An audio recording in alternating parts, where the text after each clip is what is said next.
Hej, Peter Esse heter jag och nu står jag i mitt ständiga renoveringsprojekt, nämligen mitt garage. Och här så har jag då kontor där jag sitter och redigerar film och spelar en podcast och så vidare.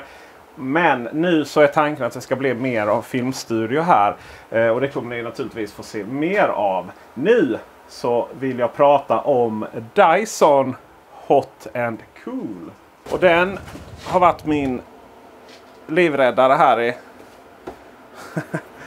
Ja, det ska lite husfix och så in här i väggen så att det inte är liksom blåser in damm och så. Den har varit min livräddare här under vintern. Visserligen blir det inte så kalla vintrar här i Skåne, men ja, här blir väldigt, väldigt kallt.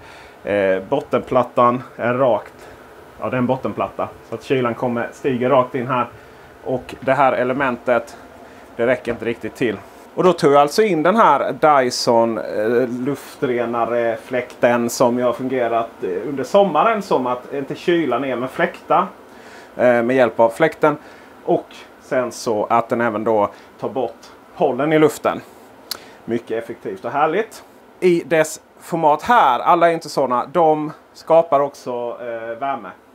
Och fördelen då med den Dyson Hot and Cool jämfört med ett element är att den här liksom fläktar runt det här. Den kombinerar allt det här.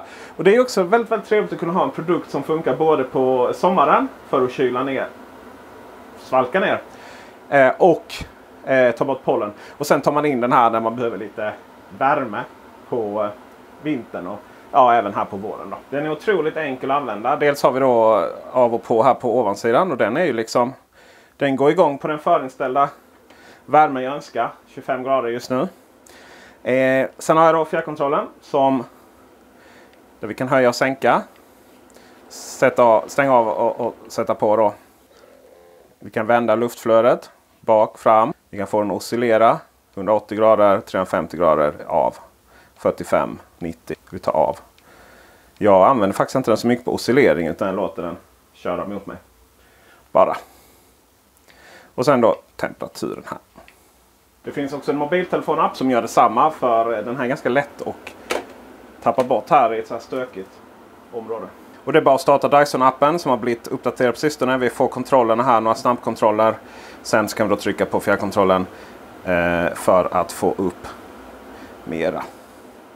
Och man kommer ju inte ifrån att fläkta låter tyvärr, men det är väl värt det att sitta med hörlurar och sådär.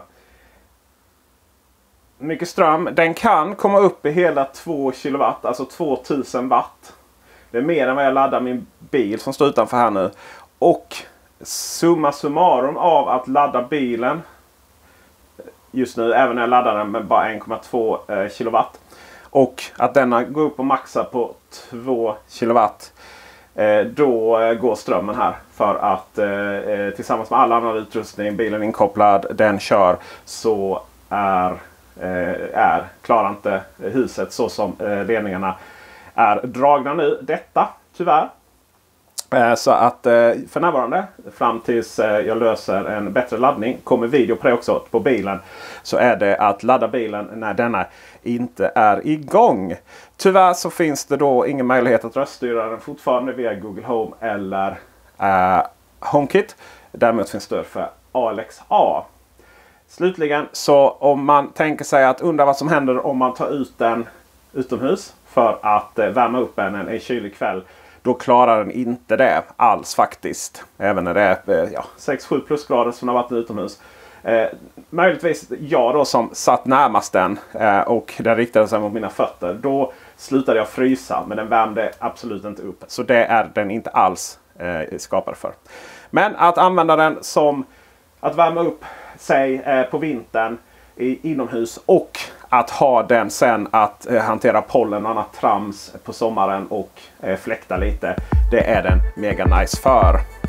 Länkar i beskrivningen. Använd gärna dem om ni vill köpa en, för då kommer en liten peng till mig via Affiliate. Ha det gott, så hörs vi, ses vi. Hej!